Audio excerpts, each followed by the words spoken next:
Welcome to Toffee TV. It is the daily news extra here on Patreon.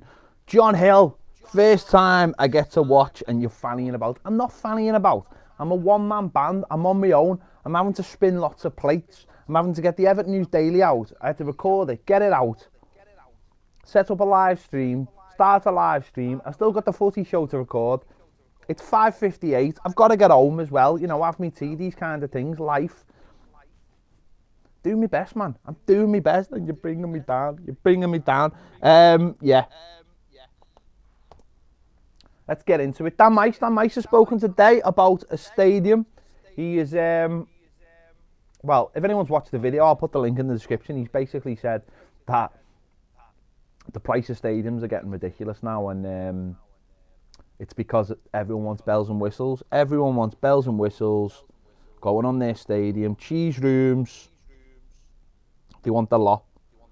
Cheese rooms and C3, not C3PO. That would be an amazing stadium if we had C3PO in the stadium. I would be fully on board with that. Don't forget, you can talk to me. Van Halle Viking, feel sorry for Ped, left alone. Baz hasn't banned. He has abandoned me, but you know what? I'm a big boy. I can solve these problems. It's echoing. I don't think it might be the microphone, you know. Hang on.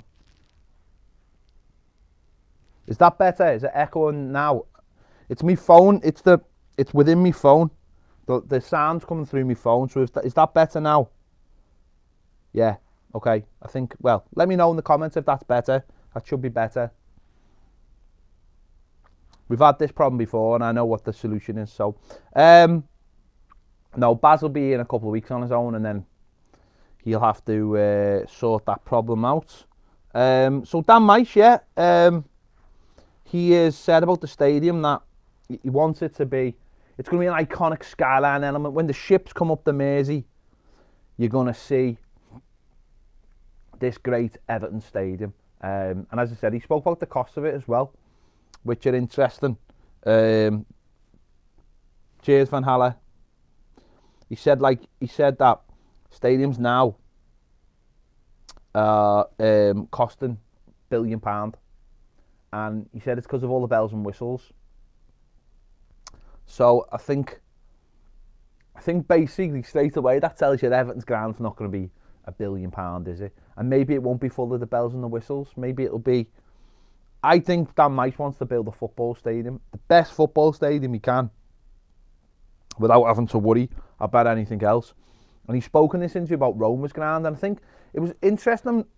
I was sort of reading between the lines. He was saying that the ground was going to be surrounded by other things, and you just wonder whether the ground itself can be built without all the bells and whistles, or with some bells and whistles, and then the surrounding area would have, you know, would have hotels. You know, you'd have a hotel next door, you'd have restaurants, you'd have corporate facilities all around the ground, but the ground itself wouldn't be overly stuffed with these things, allowing the actual fan experience to be better. And I just wonder whether that's what he was sort of hinting at when he was saying that. I don't know. I don't know. He might have been just hinting at that. Let's get the stadium right. Let's make it the best possible stadium for football fans, and all those other elements that drive the cost up can be in surrounding buildings. And I know that's not what everyone wants from a new stadium who goes there, but if Everton had a stadium and then Everton bought a building next door to the stadium, say, where they could have a restaurant and could have a hotel and could have more facilities, and you could build that over time so that it wasn't something that went straight into the stadium. It was part of the stadium build itself would be not a basic facility, but just wouldn't have all those things, and you could put money into the fan experience. Peter Carney says it does have to fit in with the heritage, so it won't be modern looking. Well, no, but I wouldn't expect it to be modern looking, and I don't think it is going to be modern looking, Pete. I think it's from what I've been told, it's going to be in keeping with the surrounding area. So but it's inside, isn't it? The inside doesn't have to be in keeping. But I'm saying you could have other buildings around it that could have all those corporate facilities, and that could be built over time after the stadium's built. We're just about getting the stadium built, getting the planning permission, getting UNESCO to sign off on it as well, to get English Heritage to sign off on it as well. Then another group that we've got to get to sign off on it as well. So all those other things could come later on, because other grounds. I mean, look at Anfield, and well, look at Goodison right now. You've got Goodison Park, and you've got nothing else around it apart from you've got the club shop, and you've got the exterior of having the parking car park and the fan zone. Then you've got the shop, which obviously isn't part of the stadium, and then you've got the Everton Community Building, and you've got the free school, and you've got the blue base. And I suppose you could do something similar with down there, but it almost being like an Everton campus, like Man City they've got the Etihad campus, haven't they? So they've got the ground, and they've got like 2 smaller grounds, haven't they? And a lot of other facilities. So if you could create almost like an Everton campus down there, so the ground itself, it wasn't the be all and end all. And I think that's what he was sort of talking about with Roma.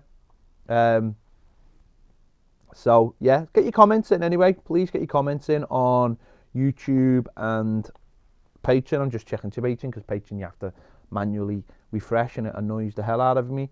Stuart Lowe, do you think having a billionaire loan owner has come far too late? If we had the same owner with the same money 6 years ago, we'd potentially be Man City now. Yes, but what are you going to do about it? When FFP come up, the drawbridge got pulled up behind them. That's the irony of FFP. It doesn't let anybody else in the group get bigger. But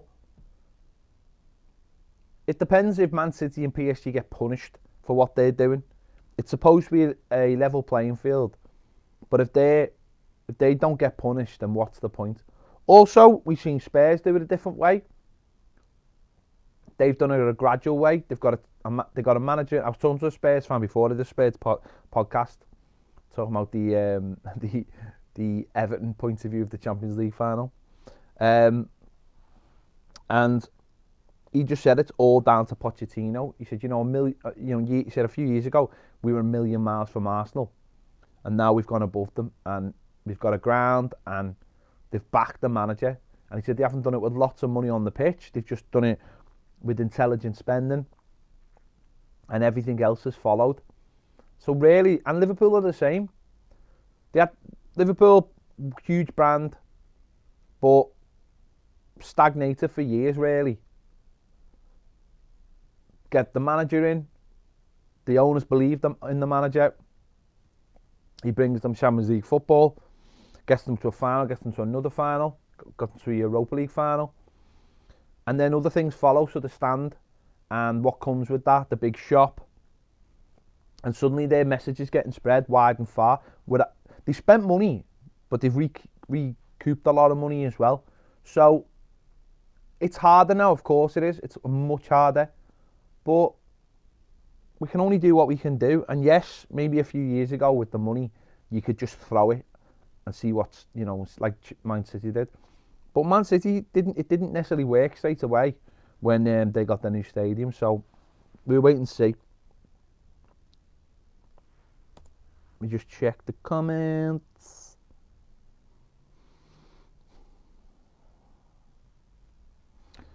It's a lot more difficult, this show, when you're doing it on your own. You've got to check all the comments yourself. It's like doing the work of too many of you.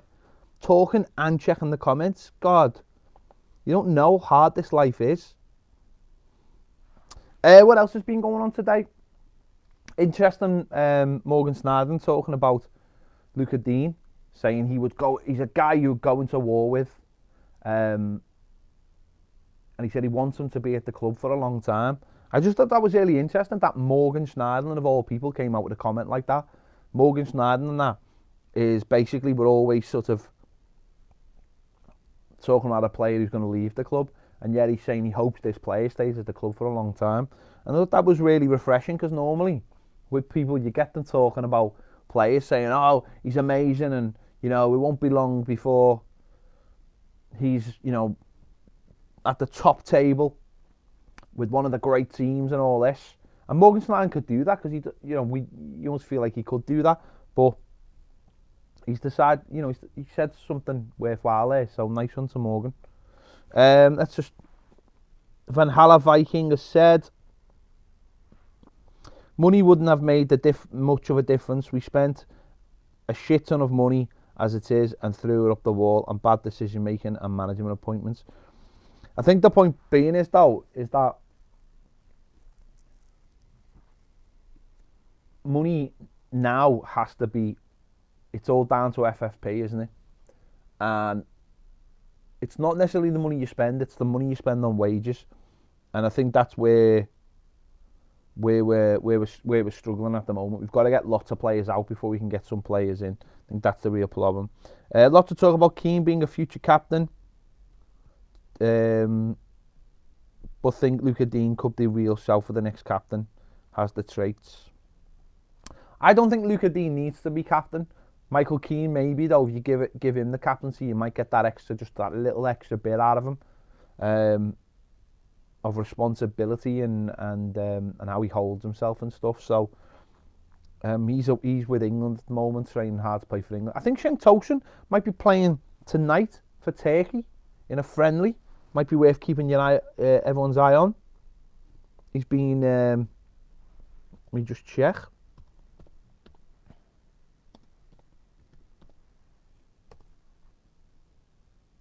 They're playing Greece tonight at 7 o'clock. Let's see if I can find the teams.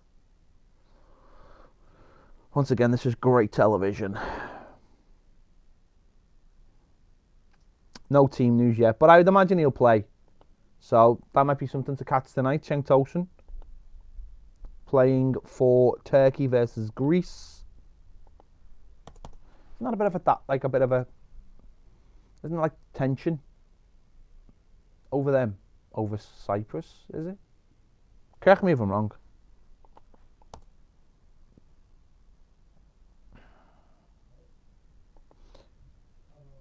Any more comments? No more comments. Yeah. Oh, I'll tell you what we did get today. I'll just let you have a little look at these. Some of our new T-shirts came in today. I'll just let you have a little look. So, it's a new Bullens T-shirt. If you're in the Bullens, it's an updated version of the Bullens T-shirt. Let me just. So the way to look at these is that the Bullens is the stand. See, it's hard to be a T-shirt model when there's only one here. And that symbolises the corner with the Gladys Street. See the way that comes, so that's the stand. And that's the way it comes round in the Gladys Street. And it's got the little L4 trademark thing on it there as well. I don't know if you can see that. Let's have a look. There you go.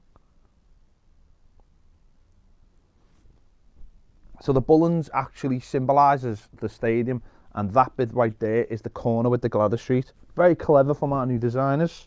This is definitely a summer T-shirt for the Copa America. Let's have a bit of that. Bit of a Charleston action going on. In yellow and blue, looking stunning.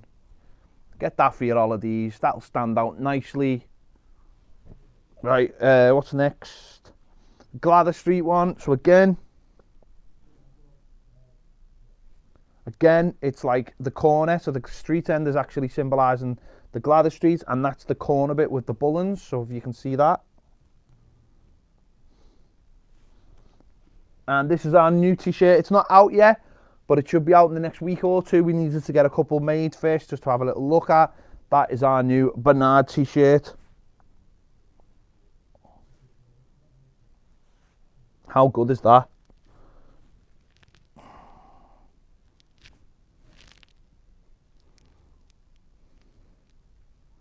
Bernard will tear you apart again. So that'll be out very, very soon. That is cool. Boss new T-shirt. Let's have a look what's happening in the comments. Do you think the fact that it's all quiet in the transfer front is a good thing? Last summer, when it was quiet, we pulled one or two surprises out of thin air. Do you think with Charles and Mina? Yeah, I think I think this is a time for people to have their holidays and stuff, and then once players are back from their holidays, they'll be ready to go, I think. Do you think Richarlison, Mina doing well in the Copa America could benefit Everton commercially and give Mina a platform for pre-season? Well, I got told yesterday that Mina is only in the standby squad for Colombia, apparently. Again, let me have a little look.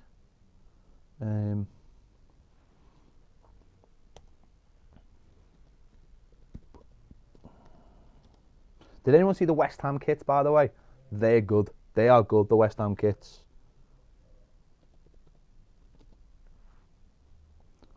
If the Everton kits are anything like the West Ham kits, then I think that's good.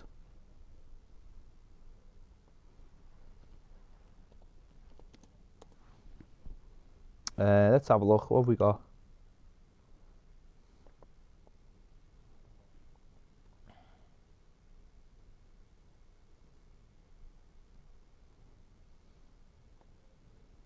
Okay, the website I'm looking at doesn't give me the squad. That's not good. But apparently he's only on standby. Apparently, so got told by someone who should know, because it was actually the Everton commentator.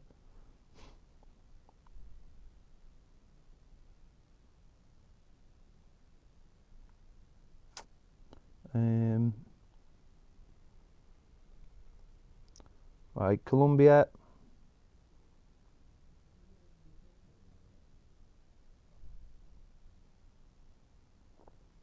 And he's in the 40-man provisional squad. So we'll wait and see. He's in the 40-man provisional, so he probably will be in it if he proves his fitness. Peter, make sure you buy that t-shirt. Van Hala Viking, make sure you buy that t-shirt. It's a beast. And it's probably going to even look better than that, because these are just samples that we got made to make sure it look good on the t-shirt. And we'll have different colours as well. But I think the black really looks good. I think a navy blue will look good. I think a dark colour will look good for that. And we've got other ideas planned for players as well. We're just trying to get them out gradually. But so there's already some on there. But I'll be honest with you, right? The guys we work with who are making the t-shirts are making t-shirts for the Red Men as well. And as you can imagine, they are absolutely swamped with t-shirts for Saturday's game. So we just said, fine, that's fine, mate. Just take your time. We'll get them out when we get them out. We don't want to rush them. We want them to look boss. So hopefully next couple of weeks we'll get them out. Right, what else is going on? Let me quickly just check. Patreon, where's Patreon? Any more questions on Patreon?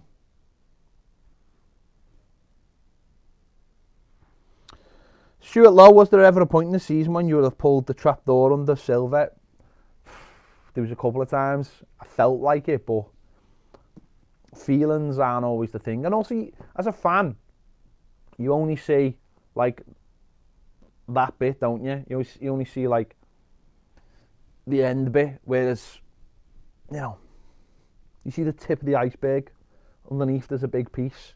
So as a fan, it shouldn't really be left to you. The people at the club know what's happening, know whether it's working or not, know whether people are letting them down, and those kind of things. So Valhalla Viking on Richarlison, even though he's a wide forward, would you give him the number 9? No, I'd give him the number 7. Make him the number 7. Make him an iconic Everton number 7. Although that shirt seems to be cursed. Make him the number 7 and leave that number 9 for a proper centre forward. But if they wanted to, I wouldn't like criticise them for it, because I mean we've had some absolutely shite number 9s in the last few years. But if they give me it, that'd be fine. I just hate the fact that he wears number 30. I hate some players wearing certain numbers. I hate the fact that Eto'o wore number 5, because I'd love to have like Eto'o number 9 on a shirt, like on frame somewhere, like signed, because Eto'o played for Everton. Do you know what I mean? But him wearing number 30, I hate that. Who would I like to see given the assistant manager's job? Ideal replacement for me would be Paul Clement. But it'll be a Portuguese. And Peter Carney said Tim Cahill for number 2. Someone that he knows, or someone that he trusts, or someone that he knows has got a good reputation within the game. That would be it for me. Someone he can trust, someone he knows is a good coach, and someone who'll tell him, you know, if he thinks he's made a poor decision. Gary, we are equipped to send them to the USA. Of course we are. It's 2019, mate. John Hill, all about the Bullens for me. John, buy one then, and there's going to be hoodies as well. Make sure you get t-shirts or hoodies. The hoodies are there already online, I think. So make sure you get one. Gary, buy one in America so I can go to America. Right, there's a load of other transfer nonsense that's on the Everton News Daily. That is out now on Patreon. Go and check that out. I'll just check the comments just to see if there's anything else. If not, I'm going to go. Otherwise, I'm just sitting here talking nonsense like I normally do. Yep, there you go. Yeah, thanks to everyone for watching again, coming on with us live, leaving comments. We'll do this Monday to Thursday to make sure that you've got all the news, and we can just have a chat, can't we? We just have a chat. It's good to just have a chat. Thanks for watching. I'll see you later.